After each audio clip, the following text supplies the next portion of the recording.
I was invited to play Season 19 early, and of course before we talk more about it, I want to thank EA so much for this opportunity. It really does mean the most. And I'm going to tell you guys all of the changes coming up in the next season, but not only that, there's also been more information released recently that might answer a lot of the questions you have about the upcoming features. So make sure to strap in and get ready to get hyped, because this is a good one. Cross progression is coming, but because of some leakers and some people misunderstanding how it was presented, not many know how cross progression will work, so let me clear the air. And obviously this is all coming out of the mouth of EA's blog post on cross progression, so you know that it can actually be trusted. With the new season launch, Respawn will roll out cross progression sort of in waves. This means that not everyone will get it immediately, but you can expect it early in the season. Any accounts that have several different profiles under the same EA ID will have all of them merged to the highest level account, after which the game will use your highest rated profile as the main one moving forward. As for what will be merged, all of your heirlooms, heirloom shards, Apex packs, as well as your currency like legend tokens, crafting materials,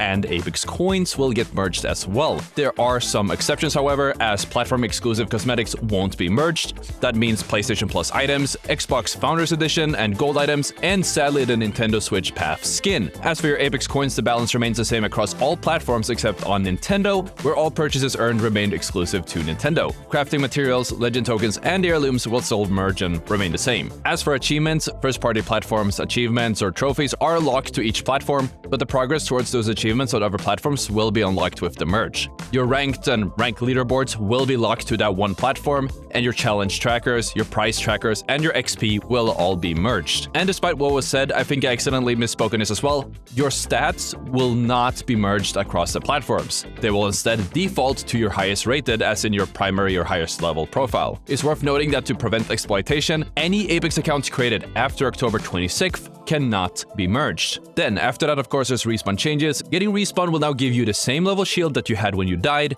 both weapons that you had, assuming that they aren't care package weapons and then without attachments, and 2 stacks of ammo per weapon. When I did try this out, it felt really weird, like you shoot a guy and he ends up being red or purple armor, and I'm afraid it will add a lot of value to ratting and reviving players, especially the lowest in ranked, and I can see someone going for a revive just to duplicate an item, but it's a pretty risky move, so I can't see that working out unless we're talking about the most niche situations. But anyways, moving on, let me explain how Conduit really works. Conduit's passive Savior's Speed allows Conduit to run towards her teammates 23% faster than any other legend. By sprinting while looking towards a teammate while being more than 50 meters away from them, as in anywhere longer than the range of your tactical, for about 3 seconds, Conduit will gain a permanent speed boost from 299 velocity to 388 velocity for as long as she runs in the direction of her teammate. You'll know how long you have until it will activate by this nifty icon on your HUD. The passive does not slow down if you get shot at or take damage, and has a small grace period that allows you to jump around or dodge around a little bit if you take any heat. The passive only stops giving you speed if you stop sprinting, stop looking at the teammate for long enough, or get in 25 meters of your teammate. Conduit's Tactical Radiant Transfer is an amazingly strong tool for resetting after a fight, or for just adding a critical extra pool of shield health to your teammates during a team fight. Activating your technical ability will grant you a shield charging status, where for the next 8 seconds, you will regain a set of temporary shields healing up at,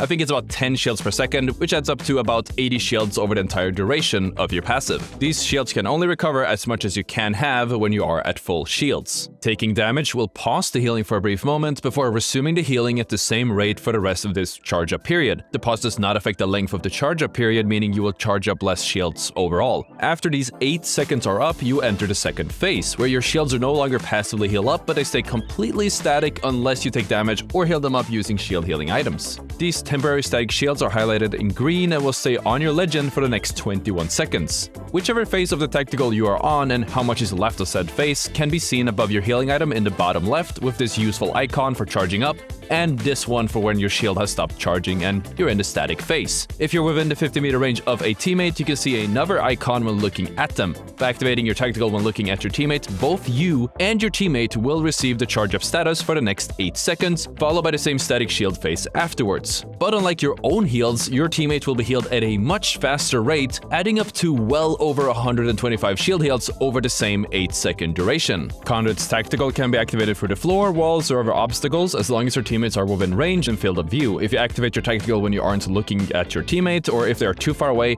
the second they get within your line of sight or range, it will automatically apply to them as well. To clarify, healing your teammate does not result in a slower shield heal for the conduit. No matter the situation, the charge up phase will always heal at about 160 shields per second for her teammates and 10 shields per second for the conduit. If a teammate gets knocked, the shield status disappears. If the conduit is knocked, the shield status will remain on their teammates. Radiant Transfer has a 21-second cooldown and starts as soon as the charge up phase is done. Conduit's ultimate Energy Barricade fires 7 shield jammers that slow and damage enemies in front of you, dealing 10 damage and slowing the enemy per tick every half or so second. The jammers are annoying to deal with, as in addition to slowing down the enemy, they will completely kill a slide and cause the enemy to dead slide and get stuck in the ground in the process. Thanks to each shield jammer affecting anything within a sphere around the actual jammer, any player trying to perform movement to get past them will simply be slowed midair and get stuck. The placement of these 7 shield jammers can take several shapes and forms depending on the environment surrounding where the ultimate is deployed, but will always try to place in a V shape, especially when you look straight down, and a straight 50-meter wide wall if you look straight up. The Energy Barricade has a ridiculously long range as well and can reach targets up to 80 meters away if you fire it at a slight arc. It's worth noting that if you are inside where your ultimate trajectory will be blocked, as in above you, the jammers will all crowd in one place instead, but at the time of recording this video, the jammers don't all spawn as the game suggests as they should,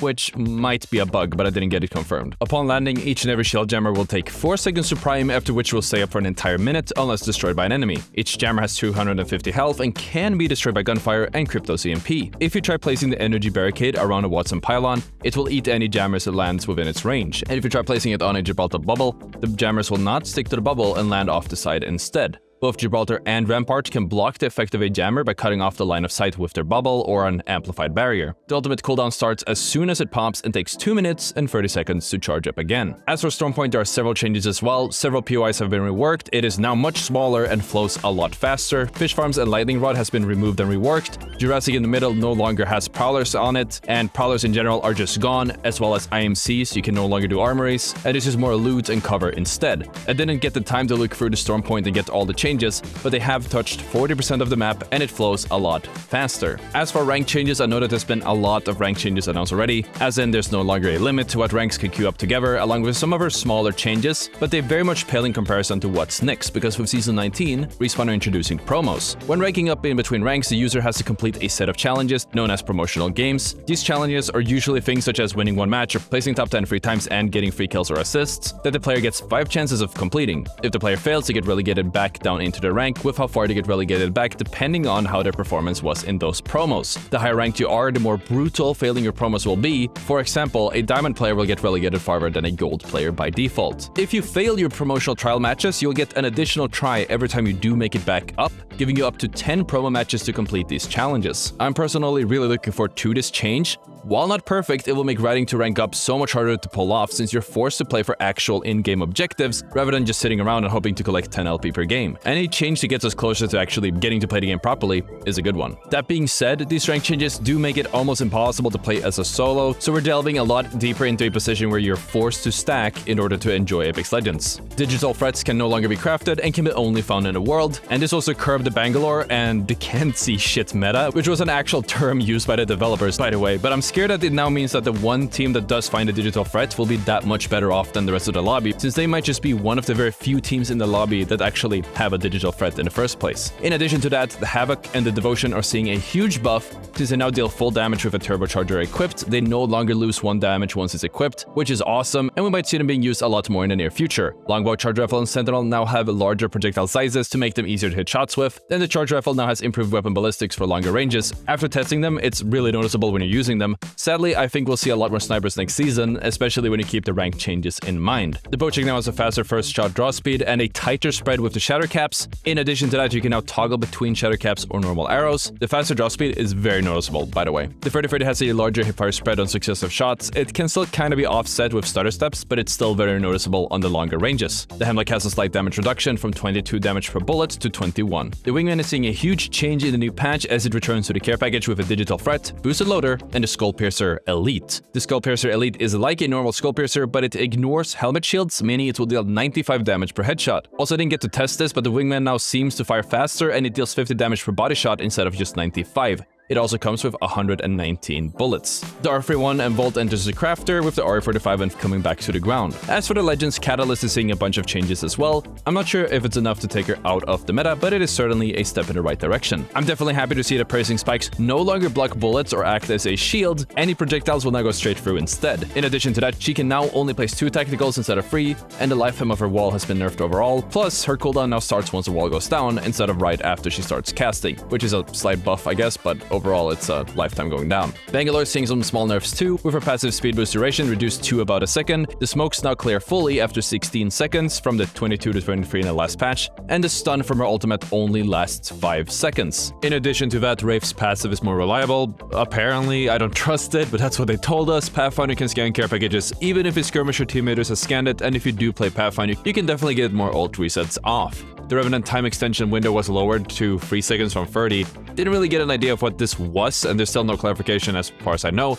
And Vantage has 1 more bullet in her sniper rifle. On top of that, Newcastle feels a bit better now as well, with the new leap height being about 10 meters vertically, and the recovery time has been improved to let you reset and start shooting after the leap that much faster. And that was all of it. As usual, I'll be covering more Season 19 content in the upcoming week, and obviously I'll keep up with the regular bangers as well, so make sure to subscribe so you don't miss it. Thank you so much for watching, and I'll see you all tomorrow.